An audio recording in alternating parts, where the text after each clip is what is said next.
শুক্রবার এই দিনটি ইসলাম বা মুসলমানদের কাছে একটি গুরুত্বপূর্ণ পবিত্র দিন, যে দিনে মুমিন মুসলমানগণ সম্মিলিতভাবে নামাজ আদায় করে, যে নামাজকে বলা হয় জুম্মার নামাজ। তো আজকে আমাদের প্রশ্ন হচ্ছে, এই জুম্মার নামাজটি কিভাবে আসলো আর কেনই বা শুক্রবার দিনটি ইসলামে গুরুত্বপূর্ণ দিন হিসেবে ধরা হয়, এর ইতিহাস কি, শুক্রবার সম্পর্কে কুরআন কি বলে, হাদিস কি বলে, এই সম্পর্কে আমরা বিস্তারিতভাবে আজকের ভিডিওতে জানবো। আর সবারই প্রথমে বলি, হয়তো এই ভিডিওটি অনেকেই সম্পূর্ণ দেখবেন না, কিন্তু আমি একটা কথা আপনাদেরকে আগেই বলে রাখছি যে বন্ধুরা, নামাজ যতটা ফরজ ততটা ইসলামিক জ্ঞানও ফরজ।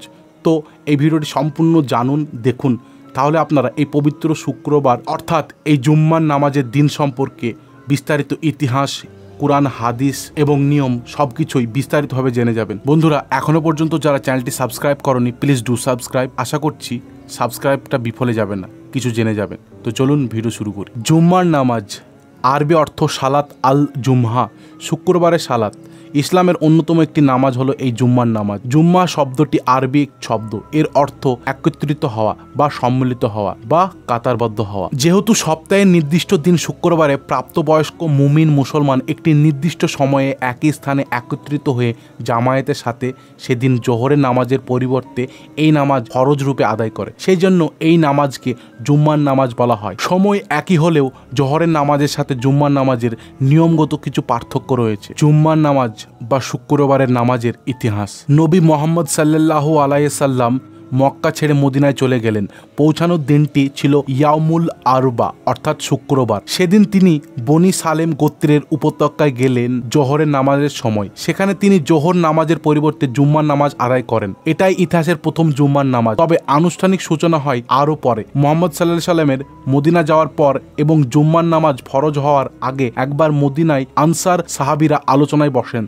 তারা বলেন, ইহুদিদের জন্য সপ্তাহে একটি দিন নির্দিষ্ট রয়েছে যেদিন তারা সবাই একত্রিত হয়। নাসারাও সপ্তাহে একই দিন একত্রিত হয়, সুতরাং আমাদের জন্য সপ্তাহে একটি দিন নির্দিষ্ট করা প্রয়োজন, যেদিন আমরা সবাই সমবেত হয়ে আল্লাহকে স্মরণ করব, নামাজ আদায় করব।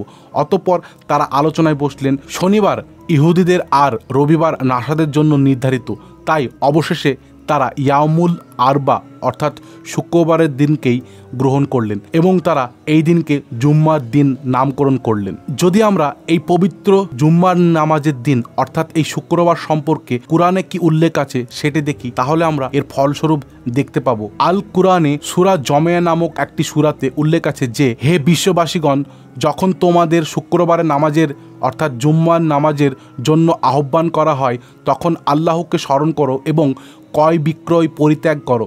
যদি তোমরা বোঝে থাকো তবে এতেই তোমাদের পক্ষে কল্যাণ। যখন নামাজ সমাপ্ত হয় তখন পৃথিবীতে ছড়িয়ে পড়ো এবং আল্লাহর করুণায় অর্থাৎ জীবিকা সন্ধান করো এবং আল্লাহকে বেশি বেশি স্মরণ করো, সম্ভবত এতেই তোমাদের মুক্তি রয়েছে। এবার যদি আমরা এই শুক্রবার সম্পর্কে হাদিস কি বলছে এটা একটু খুঁটিনাটি দেখি, তাহলে আমরা পাবো। আব্দুল্লাহ ইবনে ইউসুফ রহমতুল্লাহি বলেছেন, আবু হুরায়রা রাদিয়াল্লাহু তাআলা আনহু থেকে বর্ণিত, রাসূল সাল্লাল্লাহু আলাইহি সাল্লাম বলেছেন, যে ব্যক্তি জুম্মার দিন জানবাদ গোসলের ন্যায় গোসল করে এবং সালাতের জন্য প্রথমে আগমন করে, সে যেন একটি উট কুরবানি করলো। যে ব্যক্তি দ্বিতীয় পর্যায়ে আগমন করে সে যেন একটি গাভী কুরবানি করলো। যে ব্যক্তি তৃতীয় পর্যায়ে আগমন করে সে যেন একটি শিং বিশিষ্ট দুম্বা কুরবানি করলো। চতুর্থ পর্যায়ে আগমন করলো সে যেন একটি মুরগি কুরবানি করলো। আর পঞ্চম পর্যায়ে যে আগমন করলো সে যেন একটি ডিম কুরবানি করলো। পরে ইমাম যখন খুতবা প্রদানের জন্য বের হন তখন ফেরেশতাগণ জিকির শোনার জন্য হাজির হয়ে থাকেন। এবার আমরা এই জুম্মার নামাজের নিয়মাবলী সম্পর্কে অল্প বিস্তর জানবো, যে এই জুম্মার নামাজটির নিয়ম কি, কিভাবে নামাজ পড়া হয়। জুম্মার নামাজের 2 রাকাত ফরজ রয়েছে। এছাড়াও ফরজ নামাজের পূর্বে 4 রাকাত কাবলালুল জুম্মা এবং পরে 4 রাকাত বাদাল জুম্মা অর্থাৎ সুন্নত নামাজ আদায় করতে হয়। জোহরের নামাজের মতো ব্যক্তি চাইলে এই সময় অতিরিক্ত নফল নামাজ আদায় করতে পারে, তবে এই সকল নফল নামাজ জুম্মার অংশ হিসাবে পড়া হয় না এবং তা আবশ্যিকও নয়, বরং ব্যক্তি তা স্বইচ্ছায় করতে পারে এবং না করলেও দোষ নেই। জুম্মার নামাজ জামায়াতের সাথে আদায় করা আবশ্যিক এবং তা একাকী আদায় করার নিয়ম নেই। কুরআনে জুম্মার নামাজের সময় হলো কাজ বন্ধ করে নামাজের জন্য মসজিদে যাওয়ার প্রতি তাগিদ দেওয়া হয়েছে। তবে কোনো ব্যক্তি যদি যুক্তিসঙ্গত কারণবশত, যেমন অসুস্থ ব্যক্তি, জুম্মার নামাজ আদায় করতে না পারে তবে তার ক্ষেত্রে জোহরের নামাজ আদায় করার নিয়ম আছে। তাছাড়াও কিছু ক্ষেত্রে সুস্থ ব্যক্তির উপর, যেমন ভ্রমণকারী বা অর্থাৎ মুসাফির অবস্থায় জুম্মার আবশ্যকতা থাকে না এবং সেক্ষেত্রে জোহরের নামাজ আদায় করলে তা গ্রহণীয়, তবে ভ্রমণকারী চাইলে জুম্মার নামাজ আদায় করতে পারে। তো বন্ধুরা, আমার মনে হয় এই জুম্মার নামাজ অর্থাৎ পবিত্র জুম্মা সম্পর্কে আপনারা অল্প বিস্তর হলেও কিছুটা জেনে গেলেন। কিন্তু এখানে বিষয় হচ্ছে যে প্রতিটা মুসলিম ব্যক্তিদের কাছে নামাজ যেমন ফরজ, ততটাই ফরজ ইসলামিক জ্ঞান চর্চা। তো আমার মনে হয় এই শুক্রবার সম্পর্কে প্রতিটা মুসলমান ব্যক্তিদেরকে জানা আবশ্যিক। তো বন্ধুরা, আমি চাই এই ভিডিওটি যদি আপনারা দেখে থাকেন এবং শুক্রবার সম্পর্কে জেনে থাকেন, তাহলে আপনারাও আপনার প্রতিবেশী অর্থাৎ বন্ধু বান্ধব আত্মীয় স্বজন সকলের কাছে এই ভিডিওটি শেয়ার করবেন, যাতে তারা এই জুম্মার দিন সম্পর্কে বিস্তারিতভাবে জানতে পারবে।